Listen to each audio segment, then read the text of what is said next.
Déjenme grabar la sesión. Para esta sesión, lo que teníamos pensado son 3 pequeños articulitos del número 1 de Regeneración, ¿no? Que es un texto de 1900. Entonces, mi pregunta de principio, si lo pudieron leer, recuerden que estamos revisándolo en relación con el tema de el espacio público. Y lo primero que revisamos fueron lecturas introductorias, artículos, ¿sí? Como el de Nora Rabotnikov, ¿no? Bueno, ese es más un libro pequeño, un libelo, ¿no? Y artículos y videos que son, digamos, que abordan la cuestión tanto desde un punto de vista conceptual, como más el de Nora, como de casos históricos y de abordajes históricos, ¿vale? Esto es un poco lo que hemos revisado.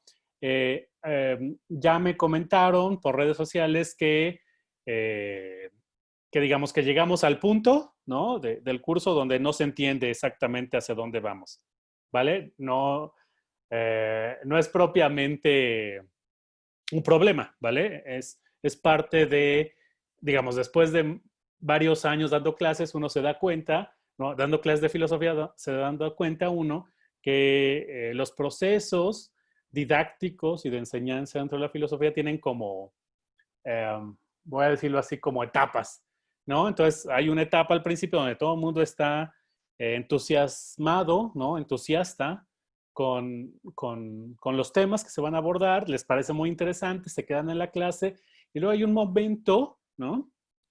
De la clase en que ya no entiende nada, ¿vale? Es muy, muy interesante. Eso pasa cuando uno cambia el tema, ¿no? Cuando cambias los temas o cuando de pronto ya entras al tema realmente, ¿vale? Entonces, esto sucede, ¿vale? Es después cuando den clase o den clases más de filosofía o les tengan que dar clases de filosofía a ustedes, van a ver que eso sucede, ¿no? De pronto ya no, nadie entiende nada, hay que retomarlo de nuevo. Son procesos, en verdad son procesos de aprendizaje y de enseñanza. Entonces, no importa, ¿no? De todos modos en la clase se repite, se retoman las cuestiones. Entonces, ya me comentaron ahí por redes que, ¿no? Que de pronto ya se perdían, que no sabían por qué estábamos revisando la cuestión del espacio público. Eso es absolutamente normal, ¿vale? No, vamos, no es un problema, ¿no? Es parte de los procesos. De nuevo, las primeras lecturas tenían que ver con esto, ¿no? Tenían que ver con una introducción al tema, pero también las primeras sesiones, como ustedes saben, pueden regresar a ellas si es que tienen tiempo, que no tienen demasiados PDFs para leer y demasiados cuestionarios, ¿no? También por eso, Sofía, un poco regresando, recuerdan que nosotros en nuestros cuestionarios fueron 3 preguntas y en un video una sola pregunta, ¿no? Y muy concisa, así como, a ver, repite, ¿no? ¿Qué está diciendo el texto? ¿Sí? No, no elabores conceptualmente, no desarrolles, ¿sí? Lo que quiere decir el autor, no, es más bien repite, ¿no? Expon, ¿no? Busca en el texto esta información que es la relevante para lo que queremos. Entonces, las primeras sesiones era como introductorio, pero no sé si se fijaron, la sesión pasada ya hicimos un salto conceptual, ¿no? Que ahorita vamos a empezar desde ahí, un salto conceptual desde los abordajes como más panorámicos y más históricos y más de casos a una cuestión más conceptual, que era un poco lo que tanto Rafael y yo al final de la sesión buscábamos mostrarles, ¿no? Que la forma en cómo los filósofos mexicanos nos hemos metido al espacio público, ¿no? O esto que suponemos que es el espacio público, tiene, vamos a decirlo así, tiene como unas pretensiones filosóficas. Y eso es lo que estamos buscando, eso es lo que estamos rastreando, ¿vale? Cuando un filósofo entra digamos, al espacio público, cualquier cosa que eso ahorita, ¿no? Les traiga a la memoria, ¿no? No como opinión pública, sino como espacio público, tiene ciertas pretensiones conceptuales, ¿no? Y esto es lo relevante, ¿vale? No solamente es el filósofo está escribiendo a favor de un político, a favor de un grupo social, ¿no? Que está en lucha o que es portavoz él de, no sé, como en el observatorio filosófico, no solamente el observatorio filosófico, para poner un ejemplo, ¿no? no solamente el Observatorio Filosófico como grupo de filósofos está abogando por una causa, dando argumentos por lo que políticamente o socialmente o institucionalmente tiene que ocurrir, sino que ellos mismos enuncian sus posturas filosóficas de lo que tendría que ser un espacio público de debate, ¿vale? Y de crítica. Entonces, esto es lo interesante, vamos a decirlo, esta forma como entre los filósofos se anudan las cuestiones. Entonces, en este sentido, vamos a comenzar desde ahí. Recuerden que vamos a ver, se los pongo en pantalla, ¿no? El texto de Regeneración, ¿no? Que es nuestra primera lectura, ¿no? De los Flores Magón. Es gracias a esta base de datos, ¿no? Que está todo escaneado. Nosotros tenemos casi, creo que la totalidad de los periódicos y de las obras de teatro y de los artículos de ellos, tanto escaneados como en HTML, entonces los podemos investigar muy bien. Entonces, yo espero que lo hayan leído. Eran tres artículos muy pequeños, muy sencillos, que ustedes pueden, que aquí de hecho los vamos a revisar, ¿no? No necesariamente todos, pero algunas partes, para poner de relieve ciertas cosas que nos parecen. De hecho, si nos vemos aquí más veces, ¿no? O más bien las veces que nos veamos acá, y va a haber como una parte expositiva que tiene que ser más, que me gustaría ser más de estudio, ¿no? De lectura y de análisis y de preguntas y respuestas, ¿no? De discusión podría ser. Vamos a leer los textos. Básicamente eso es un poco la idea, no tanto que yo exponga, me molesta un poco exponer. Entonces, como ustedes ven, esa es la lectura base de lo que tenemos ahorita. Y en relación a esa lectura, vamos a ir abordando, vamos a ir viendo cómo los Flores Magón entran a este espacio que podemos llamar el público, de qué manera y cómo lo conciben. Y van a ver cómo ahí, tanto lo que hemos leído las cosas que hemos leído de los filósofos, tanto de Kant como de Rabotnikov, van a empezar a funcionar, ¿vale? Y también estas perspectivas históricas que hemos revisado, ¿vale? Entonces, vamos a comenzar desde donde nos quedamos, como para hacer un recuento muy rápido de lo que nos quedamos la última sesión, ¿no? Y que básicamente fue estos señalamientos, ¿no? Que en las cosas que habíamos revisado, ¿no? No era muy claro a qué le llamaban opinión pública, ¿no? Digamos, había ahí como, por lo menos en los dos últimos, había como una ambigüedad conceptual, ¿no? No quedaba muy claro. Utilizaban, sobre todo la lectura de la historiadora, utilizaba a Habermas, ¿no? Y entonces había como una mezcla, ¿no? También en el video una mezcla entre la noción de opinión pública, de publicidad, de espacio público, ¿no? No era muy claro. También en el texto de Nora tiene como, digamos, no sé, voy a utilizar la palabra, no creo que sea adecuada, pero la utilizaré como este descuido, ¿vale? Hay como un cierto descuido conceptual porque se pasa de la opinión pública a la publicidad y al espacio público como cualquier cosa, ¿vale? A veces se hace, eh, se detalla un poco, pero tampoco demasiado, ¿vale? Y el espacio público, de nuevo, el autor que más se utiliza es Habermas, ¿vale? Por obvias razones, aunque tendríamos a Niklas Luhmann y a otro historiador, al otro historiador que no recuerdo ahorita, ¿no? Que también tiene una noción, ¿vale? Y entonces el espacio público se relaciona con este espacio de publicidad o de opinión pública donde hay procesos deliberativos, donde hay procesos de configuraciones de temas para hablar, ¿vale? Y se habla casi siempre en relación con el Estado-Nación, como si hubiera una relación directa entre el Estado-Nación moderno, la conformación del Estado-Nación moderno y el espacio público, ¿vale? Incluso cuando textos como los de Noam Rabotnikov señalan el ágora griega, ¿vale? O digamos, los espacios de discusión romanos, ¿vale? Incluso en ese texto, el espacio público parece que es moderno y está vinculado al Estado de Nación, ¿vale? Esto va a ser interesante porque normalmente, incluso cuando Kant habla de espacio público, está hablando más bien de un proceso político en el discurso, ¿vale? Como, como, em, como de procesos, un poco lo que le hemos llamado como procesos de politización, un poco lo que vamos a acercarnos. Entonces, también se habla en relación con las técnicas de visibilidad y potencialización de esta visibilidad, ¿vale? Por eso los periódicos, por eso los cafés, ¿no? Se hablan de estos espacios y de estos mecanismos, ¿no? Eh, por ejemplo, hay pocas referencias al periódico, ¿no? O a la televisión en las cosas que hemos revisado, ¿no? Si ustedes quisieran, yo les puedo dar alguna de estas bibliografía donde se trata de problematizar la radio y la televisión en relación a estos procesos de espacio público. Es mucho más complejo, ¿eh? Es mucho más complejo analizarlos, pero están.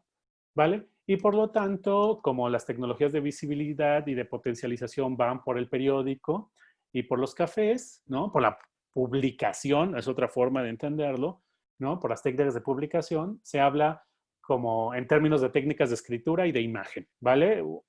El texto de la investigadora, de la historiadora, habla de la imagen, ¿no? Del periodismo ilustrado, ¿no? Y tiene unos acercamientos bastante interesantes a esto, ¿vale? Eh, y por otro lado, se vincula muy cercano con ámbitos económicos, ¿vale? La forma como, como las lecturas y los archivos que hemos revisado, ¿no? Lo analizan y entonces se habla eh, como del consumo, ¿vale? El espacio público en relación a la publicidad, pero consumo. Y hay una relación con la vida privada. Esto es interesante, ¿vale? No hay que ahondar ahorita. Pero cómo no se abordan, ¿no? Que son algo que tanto Rafael y yo les tratábamos de señalar la última parte de la sesión, es que no se relaciona con instituciones de formación. Es decir, por ejemplo, no se hace un análisis de los mecanismos de formación de periodistas, ¿no? Algo que Rafa un poco abordó para entender este espacio público, ¿no? Es decir, si tú tienes especialistas en generar discursos y generar imágenes en cierto sentido, ¿no? Tú vas a tener un espacio público de qué tipo, ¿vale? Esta sería como una forma de acercarse. Y no hay relación con procedimientos de la crítica y de la política, ¿vale? Esto es interesante porque en Kant es muy claro cómo, digamos, y ciertas lecturas herederas de Kant, ¿no? Que no es la de Habermas, aunque en Habermas también está con los procesos de liberación, ¿no? Eh, se entiende como más bien procedimientos de conformación voy a decirlo así, de agentes políticos, ¿no? ¿Quién es un agente político y quién puede hablar, ¿vale? Que está en Grecia, por ejemplo, ¿no? ¿Quién puede hablar en el ágora? ¿Quién puede tomar la palabra? ¿Vale? Entonces, eso no está en las lecturas que hemos revisado. O si está, está muy eh, tangencial, ¿vale? Trabajado tangencialmente. Por eso les digo que es como media ambigua el concepto, la idea de espacio público que se confunde con opinión pública, por ejemplo, ¿no? Y en otras lecturas que vimos el semestre pasado con ley de imprenta, como en Zarco, ¿vale? Por eso ya lo revisaremos, ¿no? No se trata no se trabaja como mecanismos de conformación del uso público de la razón, ¿vale? Esto también es importante, como en términos como Kant, ¿no? O sea, ¿cómo haces que los individuos se vuelvan más críticos? Esto no está, ¿vale? No está en estos acercamientos. Y algo que señalaba Rafael, ¿no? La última que me parecía muy acertado es que no, los abordajes que hemos revisado no relacionan con las condiciones materiales de producción del espacio público. Es decir, quién tiene cada vez más, quién tiene acceso a los mecanismos y a los instrumentos para hacer un periódico, para producir una revista. ¿A quién llaman para publicar o para salir en un video, por ejemplo, ahora? ¿No? Parece que la UNAM tiene como 4 investigadores, ¿no? Que pueden salir hablando del virus, ¿no? Entonces, si todos los demás, no hay nadie más, ¿no? Este acercamiento también implica, ¿no? Las decisiones, las condiciones materiales implican también las decisiones políticas, ¿no? De quién va a aparecer allí. Esto lo iremos viendo, ¿vale?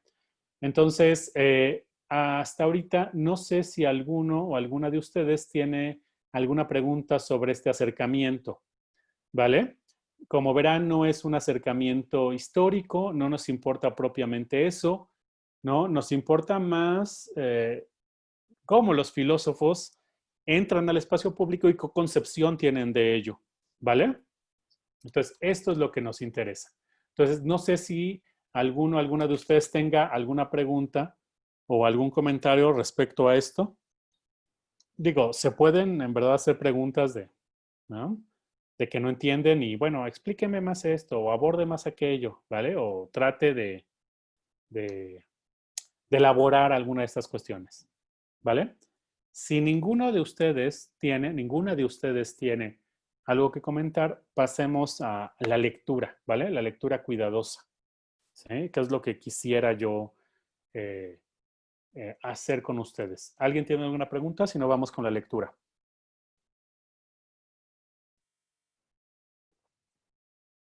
O antes de entrar a la lectura, ¿pueden decirme si leyeron el texto? ¿Y qué les pareció el texto? Es un periódico de 1900, ¿eh? Algo les tuvo que haber saltado si lo pudieron revisar. Tanto los problemas. Ah, ok. Yo sé que ya algunos entregaron. Aquí puedo ver quién entregó ya.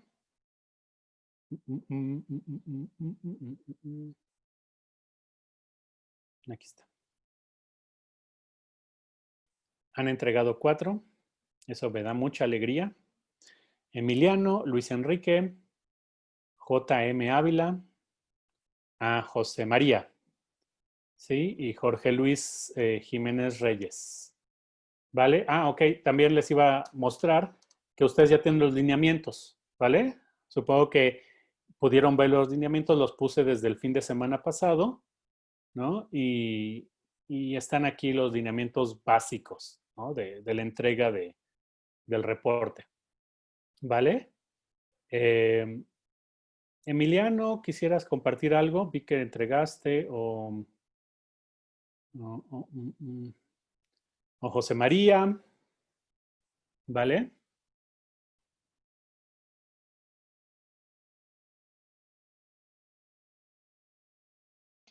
Hola, ¿Sí?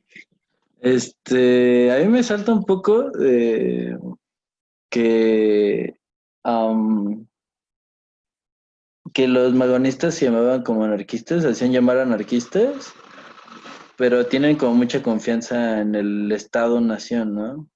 Entonces, o sea, el hecho de plantear que todos los ataques que iban a hacer o todas las críticas iban conforme a la gente que se salía de los lineamientos planteados por lo que llaman la ley escrita. Y bueno, también lo que quisiera como discutir un poco es que usan el concepto de la vergüenza pública. O sea, me gustaría un poco discutir eso. Y ya es todo. Ok, ahí no entiendo por qué identificas ley escrita con Estado o nación. Bueno, digamos, o sea, ¿tú crees que los anarquistas mm, no están a favor de las leyes escritas o cómo? O sea, no acabo de entender tu Ah, o sea, cuestionamiento. bueno, es que más bien me parece um, Ujú. que se ajustan mucho a esta idea de ah, como que basan su crítica y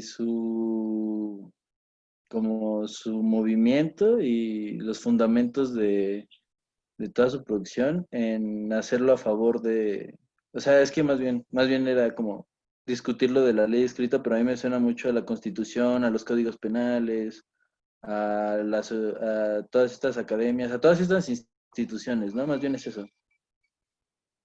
Sí, Rafa. ¿Qué estás preguntando, Rafa? ¿Quién es? Perdón, o sea, los Flores Magón, no sé. Es que ahí ya no entendí ¿sí? Bueno, más bien, Digamos, ahí tendríamos que regresar a lo que se entiende por anarquismo, ¿no? Al momento en que ah, al momento en que están escribiendo los Flores Magón, ajá, el momento que están escribiendo los Flores Magón, también el momento de la constitución del Estado mexicano, ¿no? ¿A qué tipo de leyes se están refiriendo? ¿Cómo se creó la constitución a la que están refiriéndose? El papel que cumplieron los Flores Magón en, digamos, en la revolución. O sea, habría que en verdad revisar muchas cosas. Rafa levantó la mano. ¿Quieres comentar, Rafa?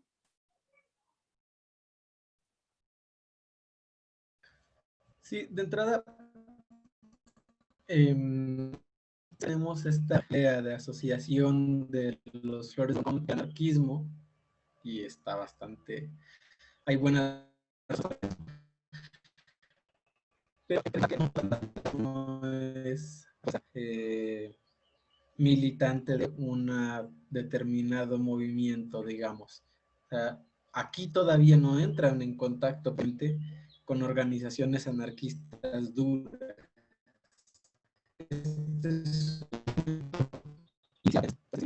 Todo ese proceso de lucha contra es más organizaciones de tipo anarquista Rafa, los tres en el que está Rafa, saliendo el periódico. creo que se escucha mal. Si apagas tu cámara, quizás el internet jale un poquito mejor. A ver. No sé si se escucha mejor ahora. Mucho mejor. ¿Vale? Mucho mejor. Sí, sí, lo que decía es que es muy básico, muy rápido. O sea, sí solemos asociar a los Flores Magón con el anarquismo, pero no hay que perder de vista que hay que tienen que seguir, ¿no? Y en el momento en el que sale este número de Regeneración, el primero, todavía no tienen contacto con organizaciones anarquistas y con movimientos anarquistas, digamos, fuertes o duros. Entonces, eso lo van a tener un poco más tarde, ya en Estados Unidos. Faltan como 2 o 3 más o menos o sea, a partir de la publicación de este texto para que entren en contacto con eso, beban de allí y sus posturas vayan cambiando de alguna manera. Entonces, si lo intentamos leer en la clave de, estos son anarquistas toda la vida y entonces tenemos ya un periódico anarquista, tal vez nuestras interpretaciones de los textos ya estén medio sesgadas por esa idea y nos perderemos de vista esa evolución, digamos, en las formas de escritura, los posicionamientos y pues, las estrategias de lucha, digamos. Sí, estoy absolutamente de acuerdo. Un poco en ese sentido iba mi respuesta, ¿no? Mi respuesta iba en el sentido de que habría que historizar o contextualizar en qué momento lo están escribiendo, ¿no? Si nosotros vamos al periódico, ¿no? Ahorita voy a hacer algunos señalamientos interesantes que creo que pueden servir. El periódico se llama Periódico Jurídico Independiente, ¿vale? Esto va a cambiar después de unos años cuando, como dice Rafael, entran en contacto con un núcleo anarquista mucho más fuerte, ¿vale? Recuerden que los Flores Magón tuvieron como una formación variada, ¿no? Desde la filosofía hasta el derecho, ¿no? Entonces, hacían como muchas cosas, pero sí, yo creo que es una mala lectura desde el principio decir que eran anarquistas, así, sin más, ¿no? Cuando, incluso aunque citen, ¿no? A Gambetta, por ejemplo, aquí, ¿vale? Eh, tenían quizá algunas lecturas, pero no tenían, por lo menos en el periódico, esta, digamos, perspectiva anarquista que después tuvieron mucho más, digamos, radical, ¿vale? También hay que pensar, ¿no? Que la pregunta ayuda a contextualizar, ¿En qué momento está saliendo? Es 1900, ¿vale? Y, digamos, la conformación del Estado mexicano está en un proceso, ¿no? Que no necesariamente ellos están hablando, están atacando a una, a un Estado ya plenamente conformado, ¿sí? O sea, en todos los sentidos. De alguna manera, su posición, ¿no? Se nota que quieren perfeccionar los procedimientos institucionales. Esto es importante, ¿no? ¿Vale? Entonces, sí, o sea, ¿qué significa independiente, ¿no? Aquí, como pregunta Rafa en el chat, ¿no? ¿Qué significa independiente? ¿Vale? No, vamos, para responder la pregunta, no pensemos que son totalmente así, anarcos radicales. Y por otro lado, no pensemos que un anarquismo, es verdad, nos tendríamos que meter en la, la historia del anarquismo, que es muy vasta y que en este momento también tiene muchas posturas, para saber por qué están a favor, por ejemplo, de las leyes buenas y de la buena ejecución de la ley, ¿no? Es un poco simple pensar que un anarquista no estaría a favor de la ley, digamos, ¿no? Es decir, hay con muchas cosas que podemos revisar que valen la pena y que eso es chamba pues, de cada uno de nosotros, ¿vale? No vamos a, a solucionar rápidamente esto aquí, ¿vale? Pero sí señalar estas cosas, ¿sale? Ok, gracias, José María. ¿Alguien más que quiera señalar algo que le pareció interesante? Por otro lado, es buen señalamiento lo de la vergüenza pública, ¿no? Esto sí me gustaría señalarlo cuando llegue el momento. ¿Por qué utilizan ese mecanismo de la vergüenza pública? ¿No? ¿A qué podría estar refiriéndose y por qué creen que es un mecanismo, vamos a decirlo así, no sé si de lucha, cómo llamarlo, ¿no? Esto es lo que estoy tratando o lo que estamos tratando de analizar, ¿vale? Si nadie tiene alguna otra cosa, yo quisiera señalar algo antes de comenzar a, de comenzar a leer bien algo más, ¿vale? Y es esto, ¿por qué se llama regeneración? ¿Sí? ¿Por qué se llama regeneración? Cuando yo pongo aquí dos definiciones de regeneración, una del diccionario de la Real Academia y otro de Wikipedia, ¿no? Y dice el de la reconstrucción que hace un organismo vivo por sí mismo de sus partes perdidas o dañadas. Y el Wikipedia dice proceso por el que se recupera la estructura y la función de órganos o partes del cuerpo dañados. ¿Vale? Digamos, aquí están haciendo un uso político y social de una terminología, vamos a llamarlo así, biológica, ¿sí? O corporal. Esto es bastante interesante en términos de uso del lenguaje político, de que usen un lenguaje, voy a llamarlo así, biologicista, ¿no? En un espacio que es político y de discusión, ¿vale? Un espacio que tradicionalmente no es el espacio de lo biológico, sino en el espacio de lo que no es biológico, de lo que es político, ¿vale? Esto es, desde mi punto de vista, interesante y valdría la pena en otro momento señalarlo. ¿Por qué están utilizando una imagen, ¿sí? Una imagen biológica en un espacio político, ¿vale? Esto habría que señalarlo. Están pensando, en verdad, que, que el cuerpo nacional, ¿no? De los mexicanos, o el cuerpo político de los mexicanos se tiene que entender biológicamente, ¿vale? Digamos, está esa ambigüedad, ¿sale? Por lo menos aquí, ¿ok? Y entonces vayamos a la lectura si es que les parece, ¿no? Si lo pudieron leer, como ustedes verán, les importaba mucho que la gente se inscribiera a su periódico, ¿no? Y tenían tarifas para ello, ¿vale?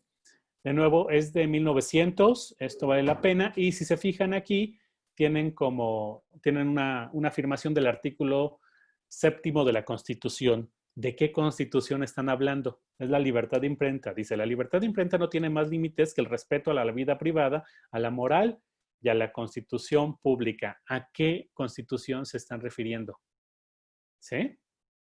¿Vale? Ok, les voy a poner en el grupo de Classroom digamos, los artículos que remiten a la libertad de imprenta o lo que se entendió después, la libertad de opinión, ¿no? Desde 1850 y 40 y tantos hasta el actual, para que vean cómo ha cambiado. Al rato se los pongo en Classroom, ¿no? Estos artículos, ¿vale? Este es del 57, si mal no recuerdo, o del 40 y tantos, ¿vale? No, ahorita lo revisamos pronto, ¿vale? Y tenían que leer 3 textos, ¿no? Digamos, como el texto de presentación, ¿no? Del artículo, digo, del periódico y 2 más. Rafa, ¿tienes una... ¿Levantaste la mano?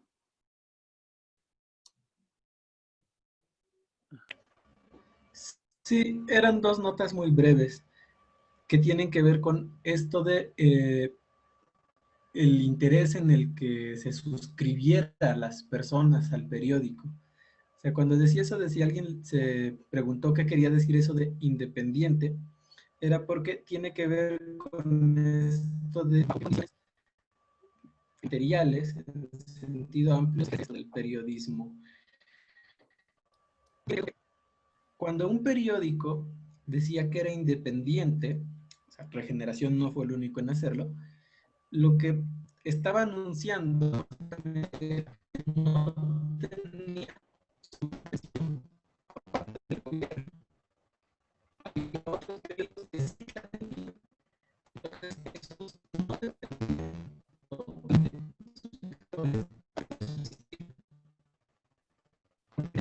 los grandes anunciantes, los grandes financieros, el gobierno. En cambio, un periódico como este, que anuncia su independencia, está diciendo es, nosotros no recibimos dinero del gobierno.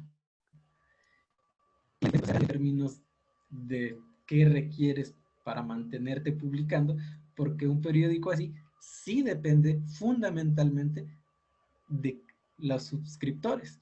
Mientras menos personas se suscriban, entonces es más difícil mantener la publicación. Ya. Sí, es importante señalar eso, ¿no? Un poco trataba yo de señalarlo para ver si vamos por ahí. Qué bueno que Rafa lo señale. Sí, independiente es que no tiene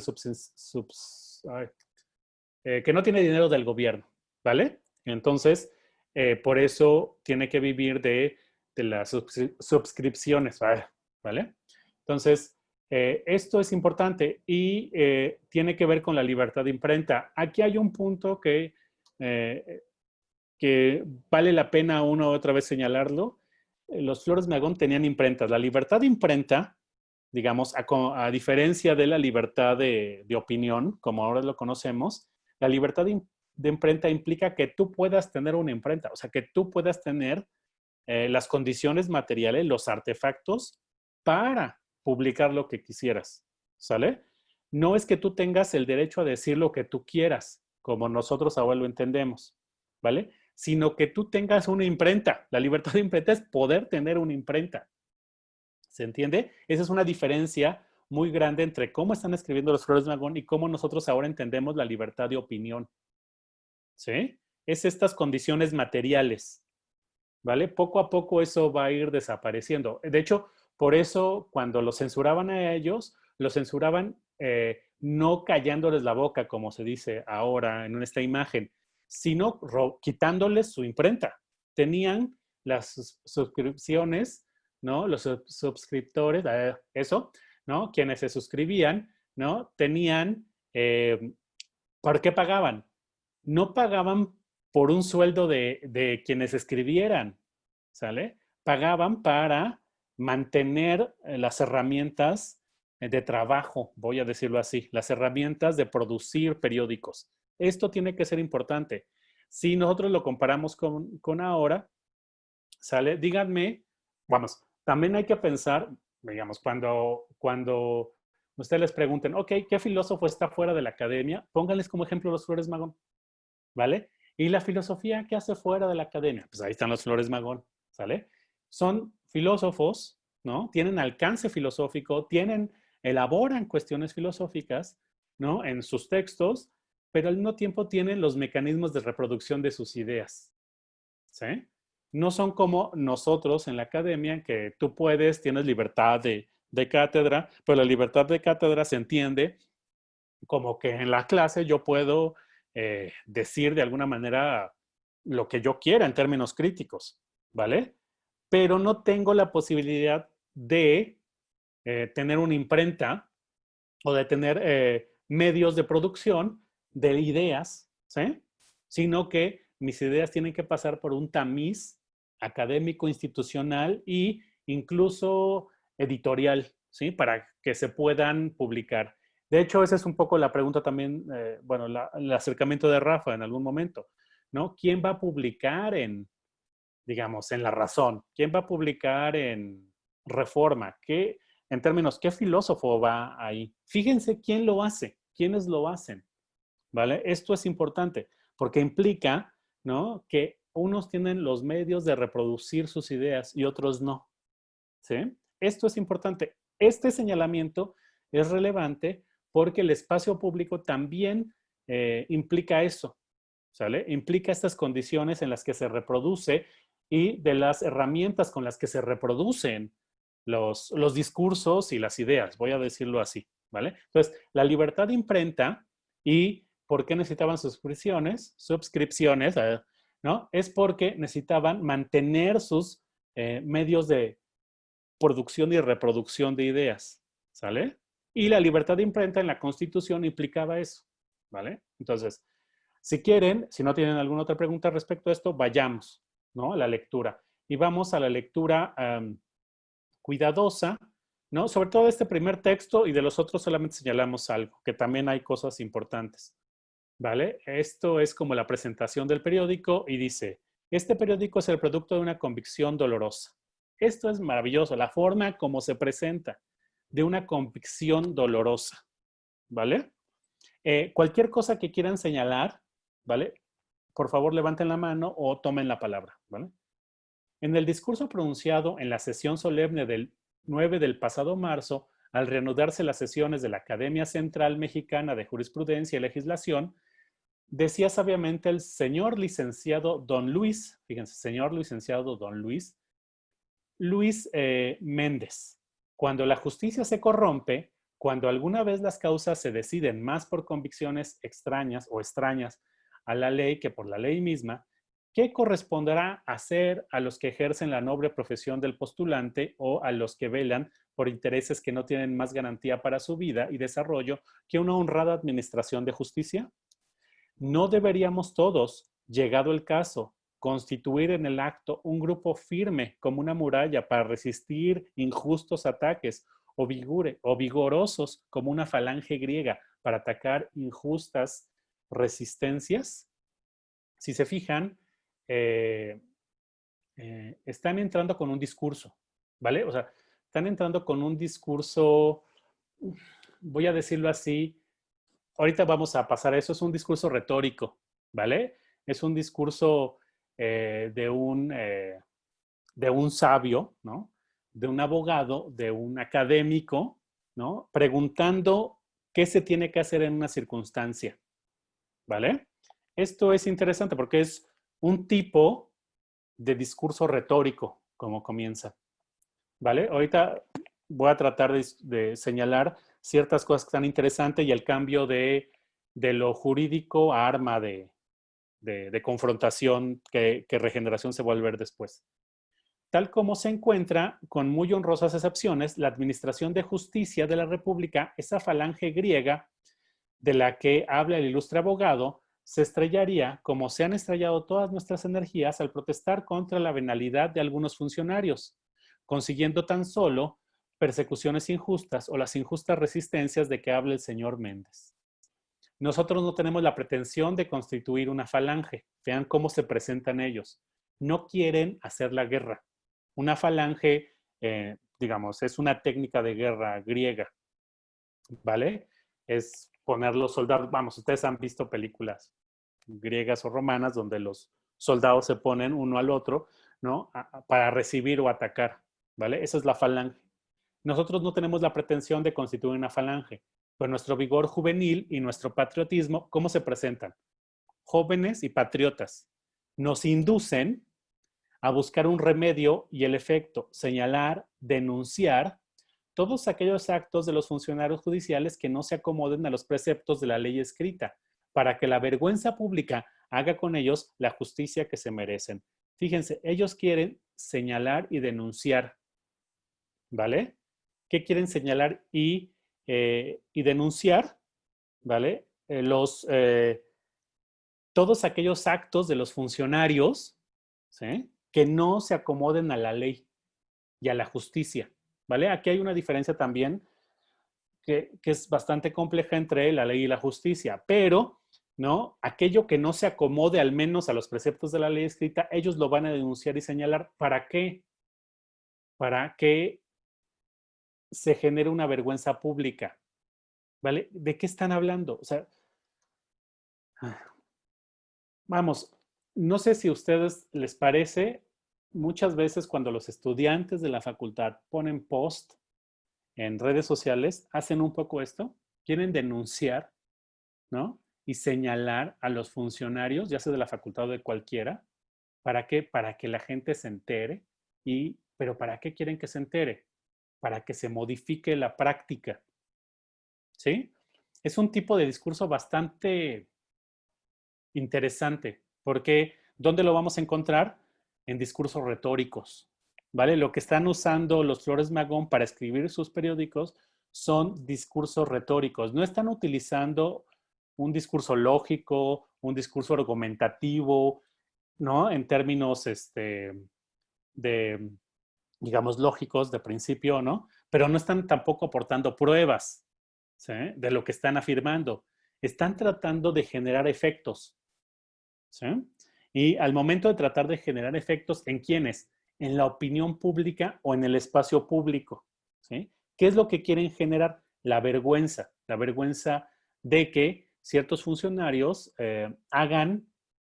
no cumplan la ley o tergiversen la ley, ¿vale? Eso es lo que buscan. Y ese tiene que ver con la idea de que es un periódico jurídico independiente, ¿vale? Después va a cambiar el nombre. Sigo.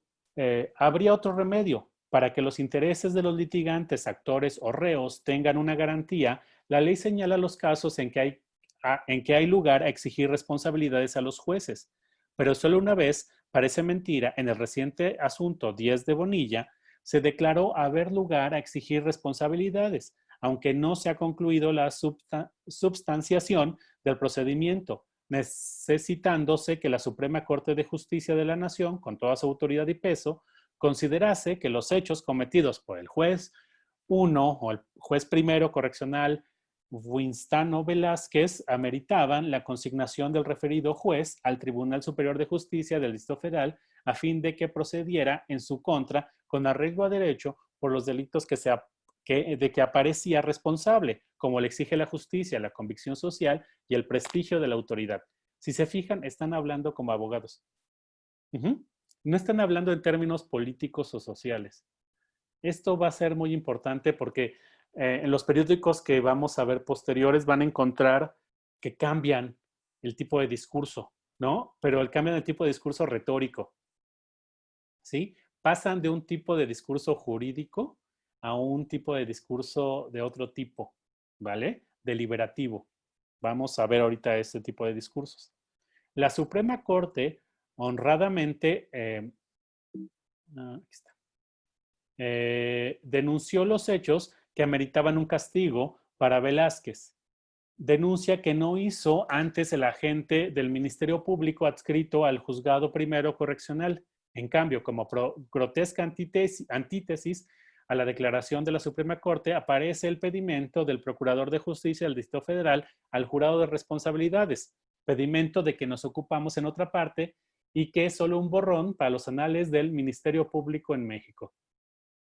Y reiteran ellos, no constituimos una falange, repetimos. Esta forma de la repetición es muy retórica, ¿vale?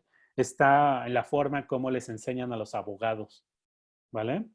pero ahorita lo revisamos un poco más. Se remonta a Demóstenes y formas jurídicas de los discursos. No constituimos una falange, repetimos, pero sí ayudaremos con todas nuestras fuerzas, fuerzas juveniles, y pese a quien le pesare, a todos aquellos que en lugar de recibir justicia de las autoridades judiciales hayan recibido con mengua del derecho y de la moral la vergüenza de una derrota injusta.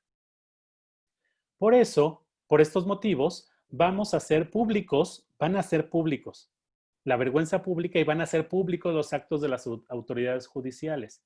Los actos buenos, aquellos que están arreglados a los preceptos de la justicia, los aplaudiremos. Pero aquellos que haciendo a un lado la verdad y que desquiciando las fórmulas severas de la justicia, solo sean el producto malsano del voluntarioso capricho de los miembros del Poder Judicial, serán objeto de nuestros ataques. Esto es un tipo de discurso que se llama epidíctico. Ahorita lo vamos a ver con más detenimiento. Es decir, hablar bien, ¿no? Hacer loas, hacer alabanzas de lo bueno, hacer discursos negativos de lo malo. Pero también está en la forma como ellos presentan a los miembros del Poder Judicial, digamos.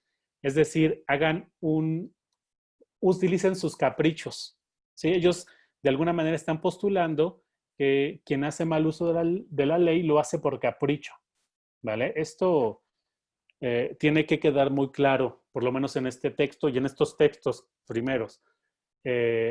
Todo es como pasional, ¿vale? Las fallas y digamos, las cosas heroicas se dan por una cuestión pasional, ya sea la vergüenza, el capricho o las fuerzas, ¿vale? Juveniles, ¿vale? Siempre están en este espacio discursivo, ¿vale? Esto, digamos, en la facultad ya no nos los enseñan, ¿vale? Pero es un tipo de discurso retórico que está apelando a nuestros afectos, ¿vale? Y que, digamos, su campo conceptual de análisis también implica los afectos, ¿vale? Eso también tiene que ver con el espacio público, el de visibilidad, pero iremos avanzando. Bien comprendemos que a los miembros podridos de la Administración de Justicia, aquellos para quienes su investidura no es más que la venda que oculta sus llagas o el pretexto de incalificables violaciones, para aquellos que amurallados en su investidura solo les sirve para dar a sus crímenes una forma más o menos justificada, con detrimento de las garantías individuales, para aquellos que su nombramiento de juez o de magistrado les sirve de escudo para el ejercicio de sus asquerosas venganzas, para esos, nuestra publicación será vista con odio. Fíjense, pura pasión. Y algunos de ellos, al solo anuncio de regeneración, han sentido arder sus iras, como el malhechor al solo olfato de la policía. Y uno dirá, bueno, pues son los narcos, ¿para qué están hablando de la policía? ¿Vale? Esto es interesante. Pero el magistrado íntegro, el juez justiciero que está satisfecho de cumplir con su noble y difícil tarea, el que haciendo un sacerdocio de su profesión, oficia en los inmaculados altares de la verdadera justicia, de las santas causas, sentirá inmenso placer, de nuevo, inmenso placer, de ver coadyuvados sus ardientes anhelos y nobles ansias de equidad y de justicia. Quizá más de una vez nuestros ímpetus juveniles herirán con demasiada dureza, pero sírvanos de atenuante nuestro profundo amor a la justicia y el odio que provocan los atentados groseros al derecho. Procuraremos despertar las energías que hay ocultas y que no se manifiestan por injustificado temor. Fíjense que están pensando. Ellos quieren despertar las energías que hay ocultas. ¿Sí? Luego dice, el espíritu público, de nuevo, vergüenza pública, hacer público y el espíritu público. ¿Qué es el espíritu público? Tan decaído en las actuales circunstancias, dado el momento histórico porque atravesamos, necesita estimulantes enérgicos a fin de que despierte de su marasmo y haga saber sus aspiraciones y sus ideales. Fíjense, necesita estimulantes enérgicos, ¿vale? De alguna manera están pensando que necesitan discursos fuertes para que el espíritu público despierte. Pero ¿para qué quieren despertar? ¿Para qué lo quieren despertar? ¿Qué procesos quieren producir? Al efecto, ponemos a disposición de todas las personas de la República las columnas de nuestro periódico. Fíjense, quieren que cualquier persona pueda escribir en el periódico, a que calcen con sus firmas sus artículos, para que resalten la lealtad en la discusión, y no porque queramos reunir responsabilidades que desde luego asumimos. Pero en todo caso recibiremos con gusto cualquier observación que se haga a los actos judiciales y la haremos nuestra, si encaja en nuestras convicciones. Fíjense, los actos judiciales. Están pensando que ese es el espacio de injerencia de su periódico, ¿sí? Por eso aparece su discurso jurídico o judicial. El funcionario que estime su reputación profesional cumplirá un deber defendiéndolo, y al efecto le ofrecemos las columnas de este periódico. Por nuestra parte, no trataremos a los asuntos que defendemos ante tribunales, para que no se nos tache de parciales y se crea que nos inspira el egoísmo o el despecho de haber sufrido un fracaso en algún negocio. Pero si alguna discusión se suscita con motivo de esos negocios, no la rehusaremos, pues estamos dispuestos a discutir en público lo que sostengamos en los estrados. ¿Vale? ¿Quieren señalar algún punto hasta este momento? Yo nomás he tratado de en la lectura,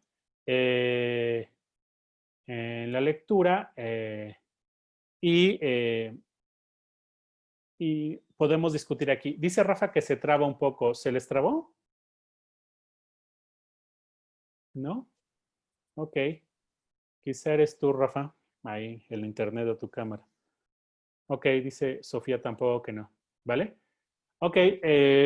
¿Quieren señalar algo? ¿Les parece algo relevante? Ahorita vamos a revisar un poco la forma como está escrito el texto. ¿Vale?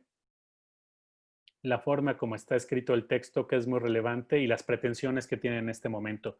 Porque si se fijan, están tratando de argumentar en términos jurídicos. Su discurso es jurídico, ¿no? Muy, muy al estilo de los abogados, ¿no? Con fórmulas, ¿no? Son con fórmulas que la tradición ha vuelto, eso, formulaicas, ¿no? Y que es, de alguna manera los abogados saben a qué se están refiriendo, ¿vale?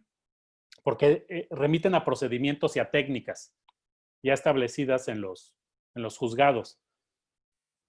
Y ellos, como están estudiando esto, usan ese discurso, ¿vale? Pero en relación a ese discurso quieren producir efectos sociales y políticos, ¿sí? A partir de esta discusión jurídica, ¿sí? Supongo que lo pensaron bastante bien, ¿vale? Que lo estuvieron tratando de discutir. Es cómo producimos procesos políticos y sociales. Ah, pues podemos discutir las injusticias.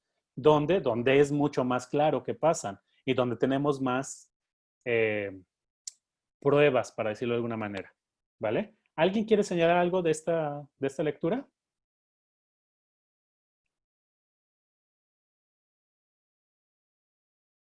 ¿No hasta ahora? Ah, Emiliano. Hola, ¿me escuchan bien? Sí. Ah, eh, sí, solo quería resaltar lo que habías comentado en los primeros eh, párrafos acerca de que no ven el camino de la violencia como un puerto seguro, sino más bien en la crítica periodística, ¿no? Con el poder judicial en la mira, ¿no? Como símbolo de justicia o de impunidad. Y además ellos, como ya habíamos visto en otros textos acerca con Habermas, creo que fue donde el espacio público se maneja como el dueño de la moral, ¿no? Es, me parece un escrito como cuando utilizas las palabras verdad y la línea tiene que ser como ellos son como el grupo elevado que está más allá de, de cualquier, mm, de cualquier corrupción, ¿no? Y entonces ellos representan la voz de la verdad, Entonces, lo veo como un discurso muy moralino por parte de ellos, ¿no? Como jueces, como que ellos son los jueces, van a ser ahora en adelante a la luz, a la vista de todos, esos jueces que digan y reprochen al Poder Judicial. Y bajo este argumento creen que así pueden, pues, levantar a la gente para exigir sus derechos, ¿no? Y encuentran que la ley, si se cumple a rajatabla, si se cumple bien, pues hay camino para la regeneración. Eh, Quisiera señalar varias cosas de lo que dices, Emiliano. Es cierto que tú le llamaste moralino, no es propiamente Sí, moralino, sí hay como procesos morales en el tipo de discurso que utilizan, por eso la vergüenza, ¿no? Y quieren producir efectos afectivos, voy a decirlo así, sí, digamos, morales en un sentido amplio, no en términos de reglas de prácticas, ¿no? O de sentido de prácticas, sino morales en términos de constitución moral, ¿no? Como desde el siglo XVII, XVIII, incluso XIX se hablaba de la psicología en relación a lo moral, ¿no? Que implicaba un análisis de las pasiones y de cómo las pasiones podían producir efectos políticos, ¿vale? Y conformaban sociedades, ¿vale? Eso se puede revisar, ¿no? Digamos, bueno, Descartes tiene textos, pero también los moralistas franceses, ¿no? Aquí ellos están utilizando esa teoría, ¿vale? Sí, están tratando de producir efectos morales, pero otra de las cosas que señalas, no creo que ellos estén poniendo como jueces. Más bien están mostrando inconsistencias en las funciones de los funcionarios, ¿vale? Pero ¿para generar qué? Para generar procesos eh, de, de, digamos,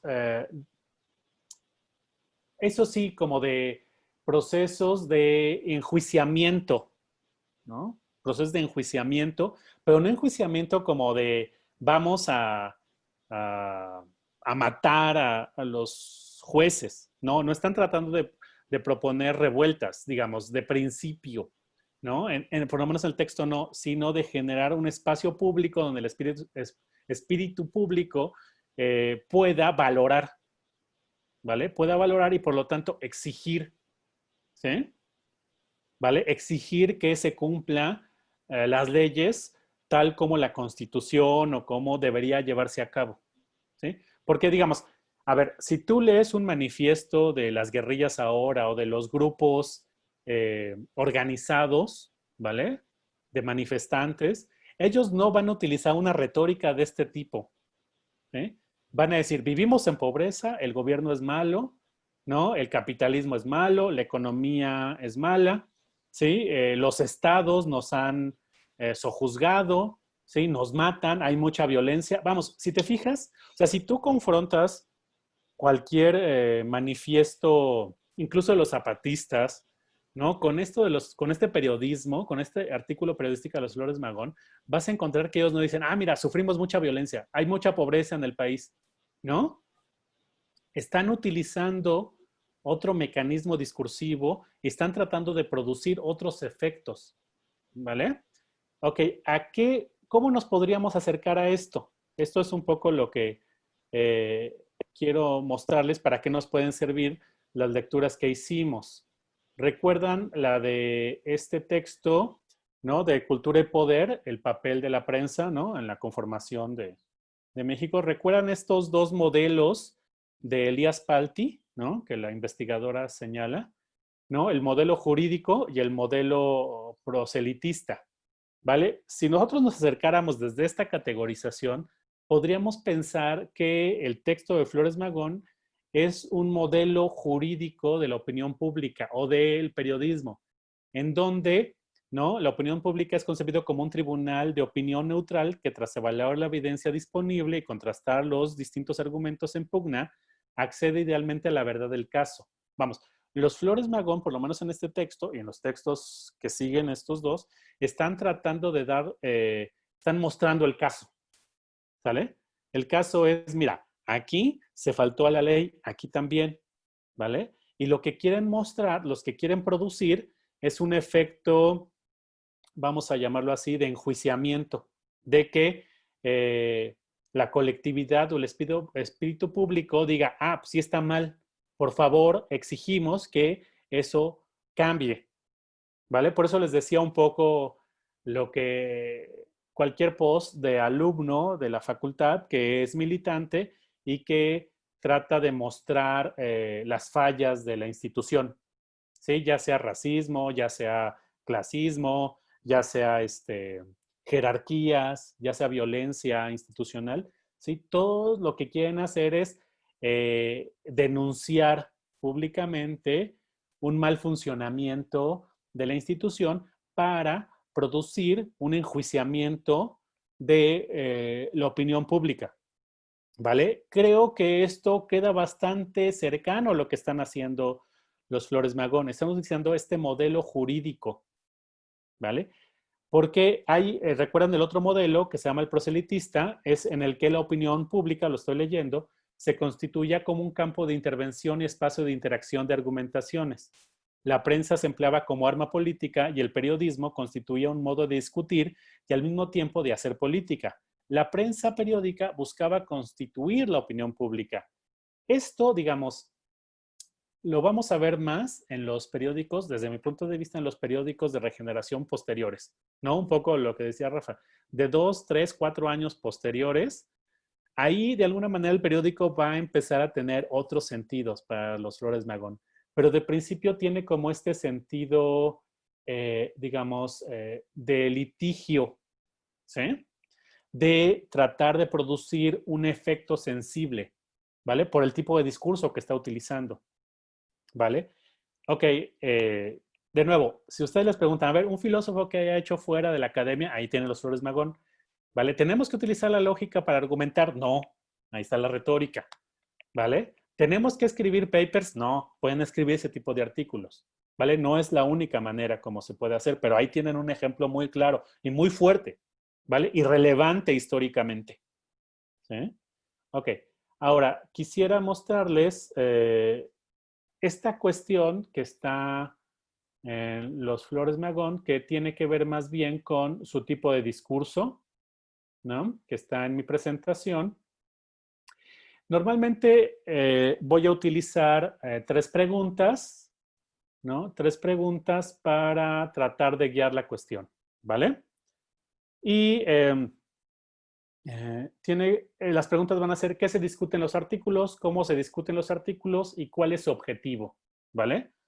Sí, el objetivo al menos de estos textos es mostrar las inconsistencias y tratar de producir un efecto moral, ¿sí? Moral, ¿vale? Vergüenza, odio, indignación, así, en ese sentido, ¿vale? ¿Por qué? Porque el tipo de discurso que están utilizando es retórico. ¿En qué sentido es retórico? ¿Vale? Si ustedes se clavan un poco, yo les puse la presentación esta y cada uno tiene un enlace, ¿no? Tiene un enlace a cosas que les puede dar alguna información sobre esto, ¿no? Después, en las clases que sigan, vamos a meternos más. Y normalmente, digamos, la retórica no nos enseñan en la facultad y de hecho hay toda una discusión de por qué nos enseñan lógica y no retórica, ¿no? Porque también es una forma de argumentación, ¿no? Poco a poco se va introduciendo en la facultad de esto, pero, digamos, la retórica tiene una teoría de los géneros, ¿vale? De los géneros del tipo de discurso que se pueden hacer, ¿vale? Y estos son los 3 géneros, el demostrativo o epidíctico, el deliberativo y el judicial, ¿vale? El discurso epidíctico normalmente es el tipo de discurso que se hace, por ejemplo, cuando alguien muere, ¿vale? O, por ejemplo, el discurso de Gorgias alabando a Helena, ¿no? Ese es un discurso epidíctico, ¿vale? Se llama demostrativo porque trata de mostrar las cualidades de alguien o las cualidades de un acontecimiento o de una práctica, ¿vale? Cuando se hace una alabanza de, por ejemplo, en redes sociales es muy claro, ¿no? Con esto de quédate en casa, ¿no? Se alaba el hecho de que te quedes en casa y se trata mal, se dicen incluso si insulta a quien no se queda en casa. Eso es un discurso epidíctico, ¿vale?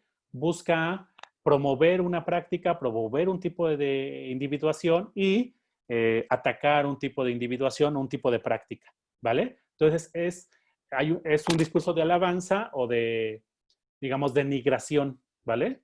De denostación de ciertas cosas. No, cuando los Flores Magón dicen, nuestro periódico va a servir para aplaudir a las buenas prácticas de leyes y vituperar a los funcionarios que hagan mal uso de las leyes. Eso están haciendo un discurso epidíctico y quieren producir un efecto moral en la vergüenza, ¿vale? En este caso es la vergüenza, ¿vale? O la alegría porque se pudo llevar a cabo una buena práctica jurídica, ¿sí? ¿Vale?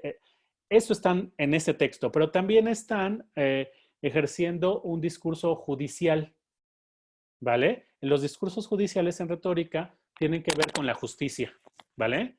Cuando un acto es justo o injusto, casi siempre son actos pasados, ¿vale? Entonces, a ver, cuando tal abogado hizo tal cosa, ¿es justo o injusto? Ah, pues es injusto, esos son mis argumentos. Se refieren a cosas pasadas, a hechos pasados, y saber si ese hecho es justo o injusto. Todo el argumento o todo el artículo de Flores Magón está construido sobre esta estructura, ¿no? Sobre la estructura de un discurso jurídico, de dar los argumentos para saber si está bien o mal, pero tratando de generar un efecto. Y por último, los discursos deliberativos, que es interesante que Habermas, ¿no? Y los que estudian el espacio público sean los que más, sea el discurso que ponen énfasis en ello, ¿vale? El discurso sobre el que enfatizan. Pero son todos aquellos discursos en retórica que buscan tomar decisiones, incluso políticas, ¿vale? Es decir, ¿qué vamos a hacer en el futuro? Si los discursos epidícticos se refieren al presente, el judicial al pasado, el deliberativo se refiere al futuro, ¿vale? ¿En qué sentido? Ok, ¿vamos a la guerra o no?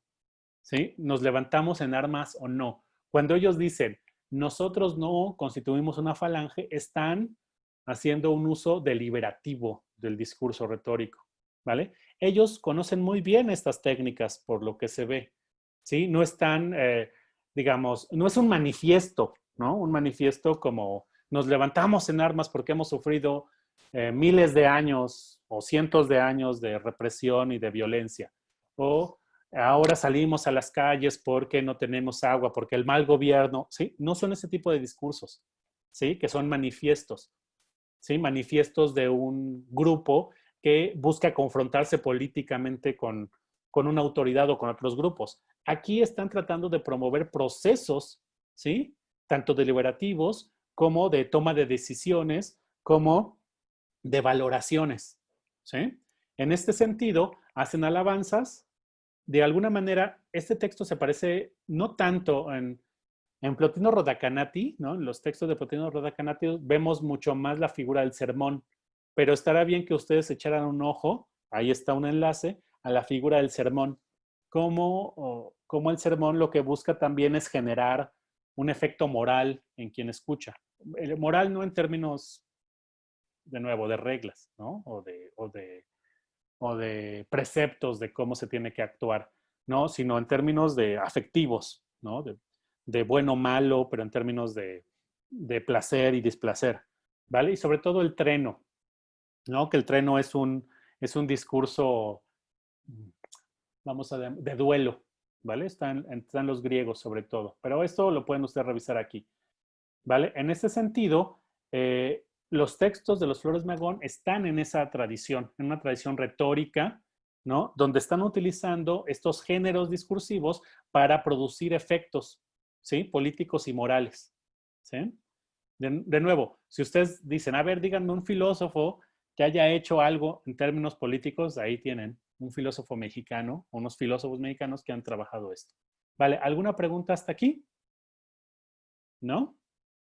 Ok, entonces pasemos al otro texto, pero lo que vamos a hacer es solamente revisar las partes que me parecen interesantes, ¿vale? O que creo que son relevantes. Tanto el de la máquina de escribir, ¿no? Ese es muy gracioso, muy interesante, ¿vale? Porque es muy interesante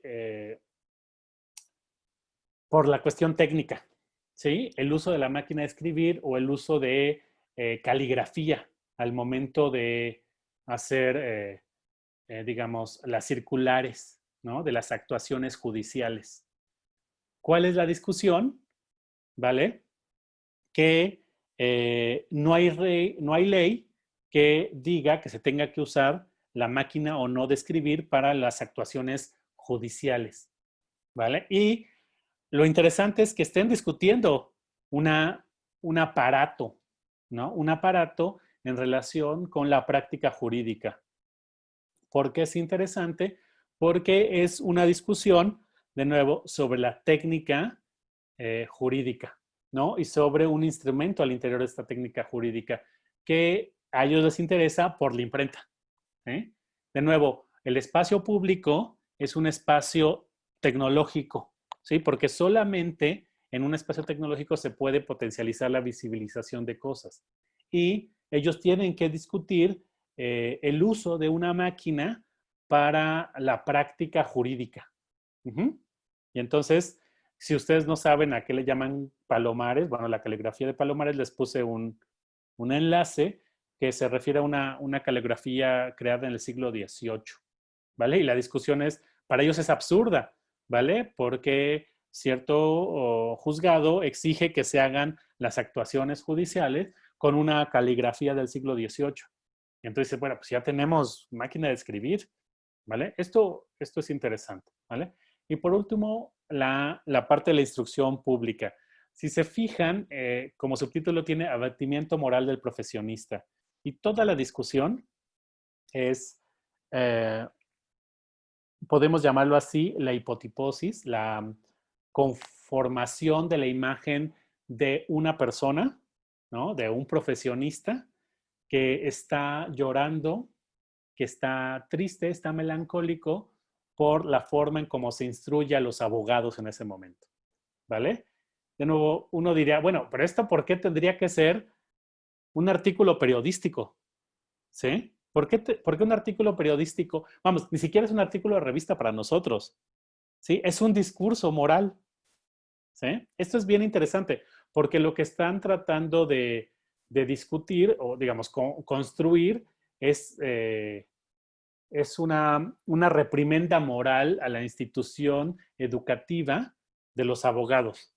Creen que la instrucción de los abogados en ese momento es muy débil y que los litigantes se vuelven en astutos y no en científicos, ¿vale? Entonces es una reprimenda moral, ¿sí? Por eso de alguna manera el sermón, ¿sí? Si ustedes encontraran un artículo periodístico en proceso de este tipo, dirían, bueno, ¿de qué está hablando esto? Esto parece, pues eso, un sermón. No parece propiamente un artículo periodístico, ni de fondo ni de opinión, ¿sí? Pero es de nuevo, trato de mostrarles porque a ellos les interesa generar ciertos efectos, digamos, afectivos con sus artículos. Y estos efectos afectivos tendrían que producir efectos políticos y efectos sociales. ¿De qué tipo? En este caso, jurídicos. ¿Sí? El periodismo, vamos, para ellos, por lo menos en este texto, no está muy alejado de una práctica retórico-jurídica. ¿Sí? Por eso es, ¿sí? El periódico es periódico jurídico independiente. No encontramos, por lo menos en este periódico, en este primer periódico, textos en donde traten de develar la violencia del Estado. No, no, no. Están tratando de producir efectos en la opinión pública o en el público de quien lo está leyendo, en el público de los lectores, diría Kant. ¿Sí? Están haciendo uso público de la razón, ¿sí? Para generar, pero en términos, vamos, retóricos. ¿Sí? Más o menos, digamos, la forma como lo estoy expresando, no están tratando de denunciar al mal gobierno. ¿Sí?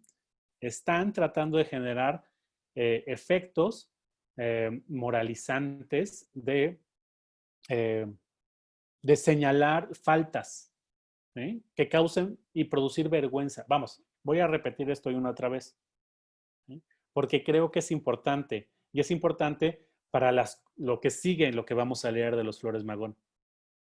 ¿Sí? ¿Vale? Ok, me gustaría quedarme aquí con la exposición. No sé si tienen algún comentario.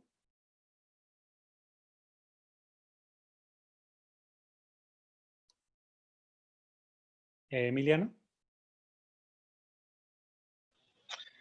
Sí, acerca del segundo artículo de la Secretaría de Justicia y las máquinas de escribir. No sé si lo comentaste, pero cuando lees ese artículo, pues te quedas como un sabor de boca de ironía, ¿no? Y de burla hacia el Poder Judicial, ¿no? Por eso, cuando, cuando habla de que está, bueno, está más preocupado por las formas, ¿no? Que por la impartición de justicia, me parece que sí lo demuestra con todas las circulares y fechas y artículos que está mal ese decreto. También veo burla no sé si también lo llegaron a ver, pero me Sí, gustó eso de es, parte del creo que es muy artículo. claro cuando dicen exhumaron, ¿no? Dice, exhumaron unas, eh, no, ni siquiera son leyes, son como consignas, no me acuerdo cómo les llama, ¿no? Ahí en ese exhumaron, para Ajá. poder mostrar que se tiene que utilizar la calografía Palomares, ¿no? En vez de una máquina de escribir, allí están usando cierta forma de la ironía. Y cuando usan cierta forma de la ironía, están de nuevo usando retórica, ¿vale? De nuevo, y si se fijan, las pruebas son, las pruebas son discursivas, ¿vale? No están dando pruebas externas. Por ejemplo, en los manifiestos actuales, en los manifiestos políticos de grupos sociales y políticos, siempre se está apelando a pruebas externas, ¿no? Es decir, ¿cómo yo muestro que he sido oprimido? Pues mira, han pasado 400 años y nos pasó esto y esto, ¿no? Y recordemos la memoria, ¿vale? Normalmente se Ujú. utilizan así las pruebas, son pruebas externas. Aquí no, aquí las pruebas son discursivas y como están utilizando una forma de retórica judicial con alguno de epidíctico y deliberativo, ¿no? Las pruebas son discursivas, están al interior de la ley, de las leyes y tienen ciertas formas que, digamos, lo notaste muy bien, Emiliano, irónicas, ¿vale? ¿Vale? Entonces, esto habría que señalarlo, ¿no?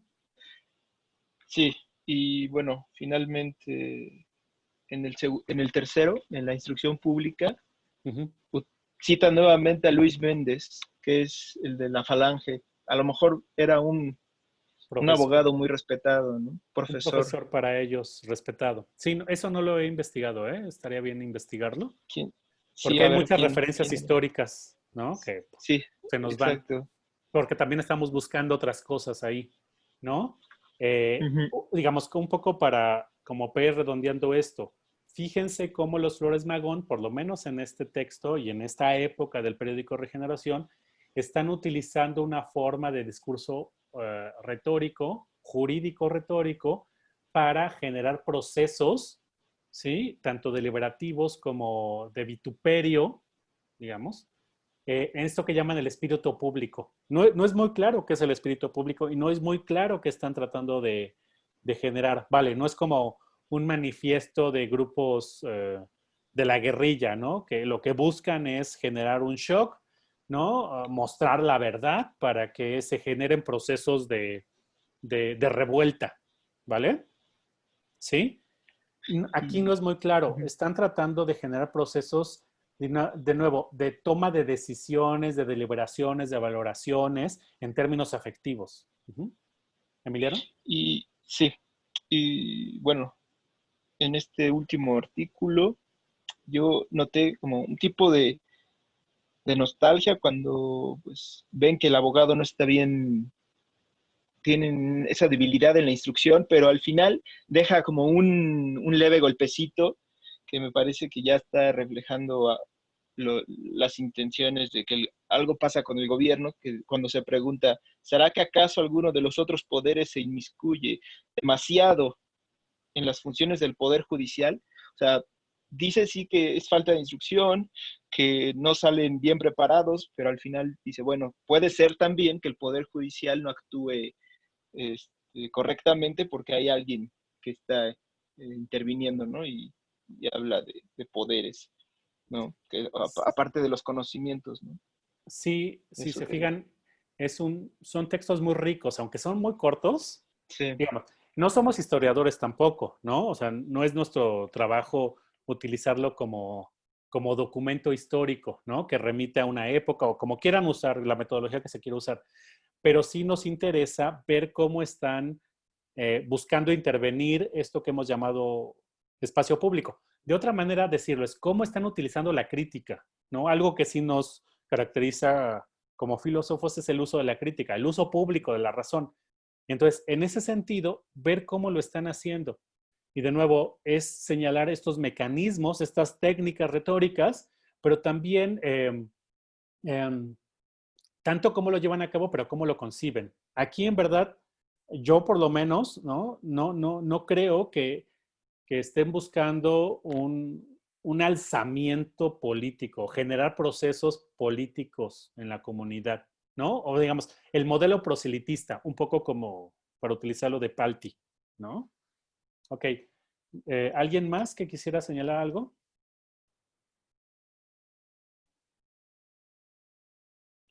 Rafa,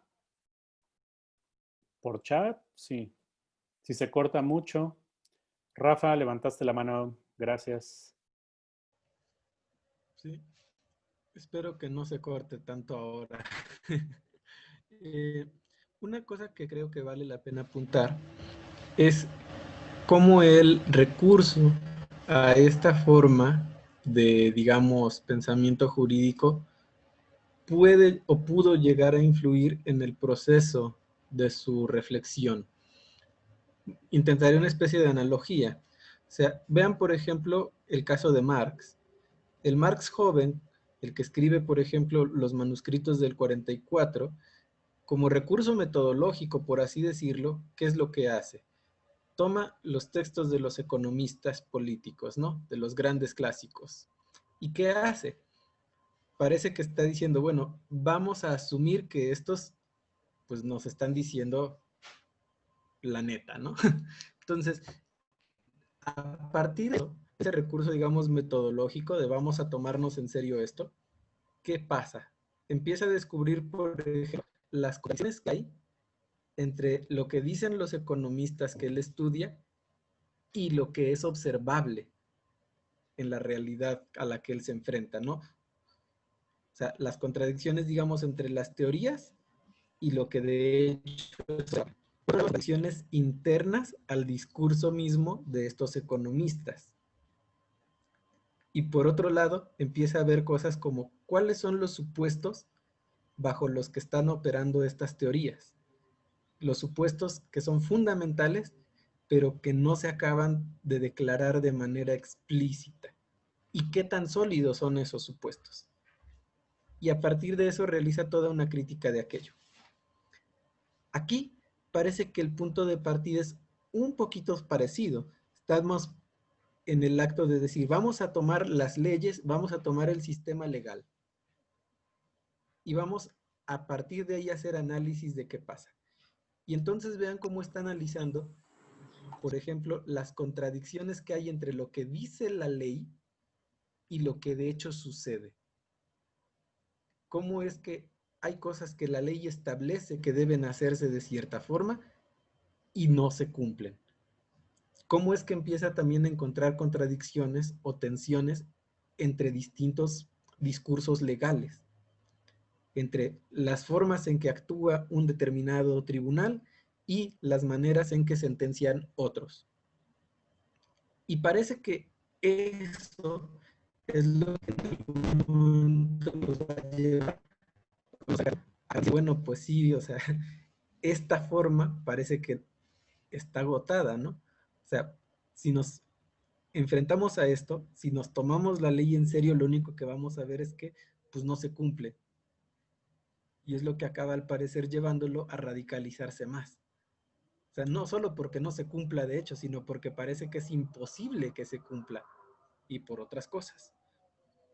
Entonces, pero es como una especie de, digamos, recurso metodológico que creo que parece estar ahí operando y que es bastante interesante de acuerdo a cómo lo tomemos. Gracias, Rafa. Estoy absolutamente de acuerdo, ¿no? O sea, me parece que es claro, ¿no?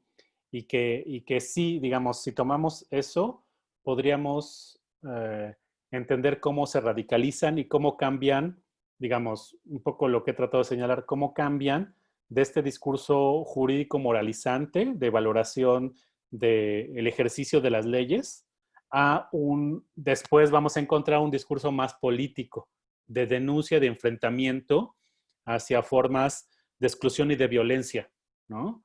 Y entonces ahí vamos a tener como, aunque siguen sin dejar de lado las técnicas retóricas del ejercicio del pensamiento y del discurso, ¿vale? Pero vamos a ver digamos, otra articulación, un poco como lo que has tratado de mostrar entre el discurso, las prácticas y las valoraciones, ¿no? Que creo que adelante se va a entender. Y cuando lleguemos a Villoro, mucho más, ¿vale? Entonces, acá me quedo, a menos que alguien quiera señalar alguna cosa más.